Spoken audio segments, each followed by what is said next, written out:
وَلِلَّهِ عَلَى النَّاسِ حِجُّ الْبَيْتِ مَنِ اسْتَطَاعَ إِلَيْهِ سَبِيلًا، یہ فرضیت حج میں نص ہے۔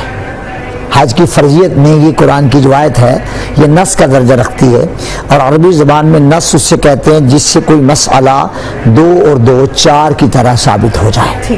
تو یہ آیت بتاتی ہے کہ حج مسلمانوں پر فرض ہے، اسی شرط کے ساتھ جس کا ڈاکٹر صاحب نے تذکرہ کر دیا، استطاعت کے ساتھ، استطاعت پر انہوں نے قدر وضاحت کر دی۔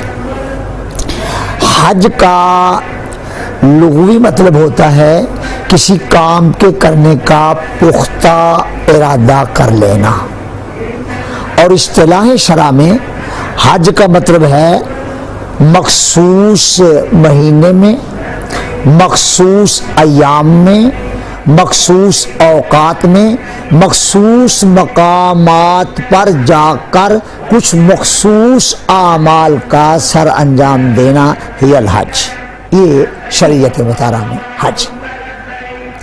اب آپ کا سوال وحدت امت کا مظاہرہ اور ساری انسانیت کے لیے ایک درس، تو محترمہ دنیا میں جتنے بھی مذاہب ہیں، بڑے بڑے تقریباً تمام مذاہب کا میں نے مطالعہ کیا ہے، ہر مذہب کے پاس اپنی قوت، ایکتا، وحدت، یگت کا کوئی نہ کوئی موقع ہے۔ گنگا اسنان بھی ایک موقع ہوتا ہے، اور سارے مذاہب کے ہاں ہے۔ الحمدللہ ظاہر ہے کسی پر نہ کوئی طنز، نہ کسی پر کوئی اعتراض۔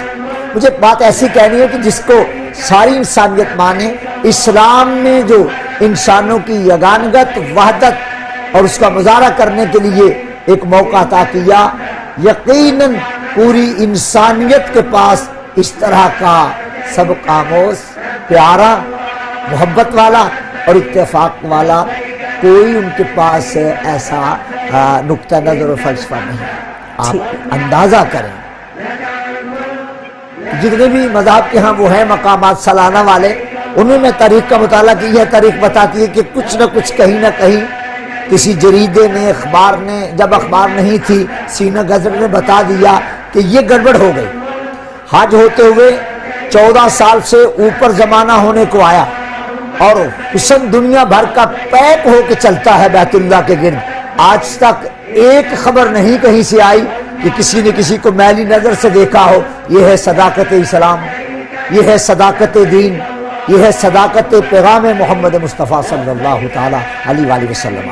اب جب وحدت کا مظاہرہ کرنا تھا، تمام مذہب کے لوگ اپنی وحدت کا مظاہرہ کرتے ہیں، انہوں نے ان کے لیے قوانین بنائے کہ یوں آنا، یوں آنا۔ اسلام نے کہا جب نکلو گے تمہارے لیے میقات مقرر کر دیے گئے ہیں۔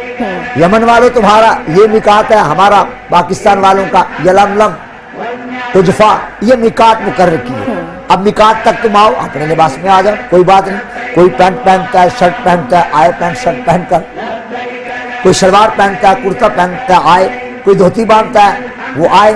لیکن میقات کے پیچھے پیچھے جب میقات سے قدم آگے رکھنے لگے گا، اب اپنا قومی لباس، علاقائی لباس اس کو اتار، ایک چادر جو ہے اس کو باندھ لے، ایک اور لے۔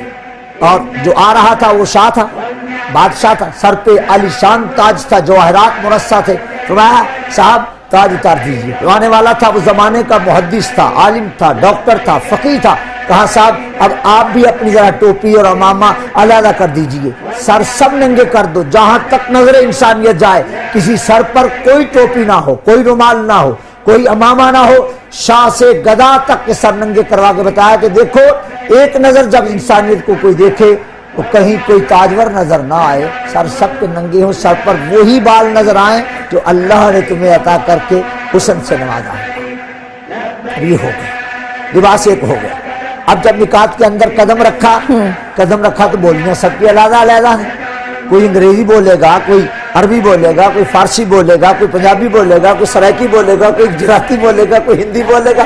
کہا میقات کے اندر قدم رکھا تم نے، لباس تمہارا ایک ہو گیا، تا حد نظر تم ایک نظر آ رہے، اب تمہارا نغمہ بھی ایک ہونا چاہیے۔ لبیک اللہم لبیک لبیک لا شریک لک لبیک ان الحمد والنعمت لک والملک لا شریک لک۔